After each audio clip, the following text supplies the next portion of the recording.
పెద్దపల్లి జిల్లాలో ఈరోజు వార్తలు చూసుకున్నట్లయితే ఎడతెరిపి లేకుండా ఏకదాటిగా కురుస్తున్నటువంటి వర్షాలకు ఎల్లంపేట ప్రాజెక్టు నీటిగా మారింది. ప్రాజెక్టు యొక్క సామర్థ్యం 20 టీఎంసీలు కాగా ప్రస్తుతం 17.8 టీఎంసీల నీరు నిల్వ ఉందని అధికారులు చెప్తున్నారు. ఈ నేపథ్యంలో పైనుండి వస్తున్నటువంటి ఎస్ఆర్ఎస్పీ నుండి అలాగే కడెం ప్రాజెక్టు నుండి పెద్ద ఎత్తున కూడా క్యాచ్మెంట్ వరద నీరు కూడా పెద్ద ఎత్తున ఎల్లంపల్లి ప్రాజెక్టుకు వస్తుంది. ఈ నేపథ్యంలోనే ప్రాజెక్టుకు సంబంధించినటువంటి ముంపు ప్రాంతాలంతా కూడా ఇప్పటికే అధికారులు అప్రమత్తం చేశారు. ప్రాజెక్టు యొక్క 62 గేట్లలో 32 గేట్లను ఎత్తి కూడా అధికారులు అయితే నీటిని కిందికి వెళ్తున్నారు. ప్రస్తుతానికి 4,50,000 క్యూసెక్ల ఇన్ఫ్లో ఉంటే 4,70,000 అవుట్ఫ్లోతో అధికారులు అయితే నీటిని అయితే కిందికి వెళ్తున్నారు.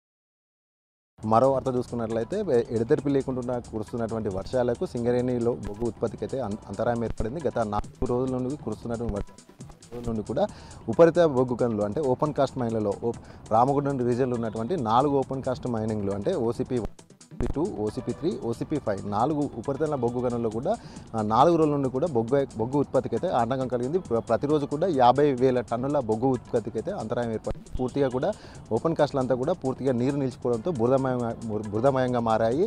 భారీ యంత్రాలు సైతం కూడా మొరాయించడంతో బొగ్గు ఉత్పత్తికి తీవ్రంగా ఆటంకం అయితే కలిగింది. ఈ నేపథ్యంలో సింగరేణి సంస్థ కూడా పెద్ద ఎత్తున కూడా నష్టం వాటిల్లినట్టు కూడా సింగరేణి అధికారులు చెప్తున్నారు. అలాగే భారీ మోటార్ల సాయంతో నీటిని అంతా కూడా బయటికి పంపించే ప్రయత్నం చేస్తున్నారు సింగరేణి అధికారులు.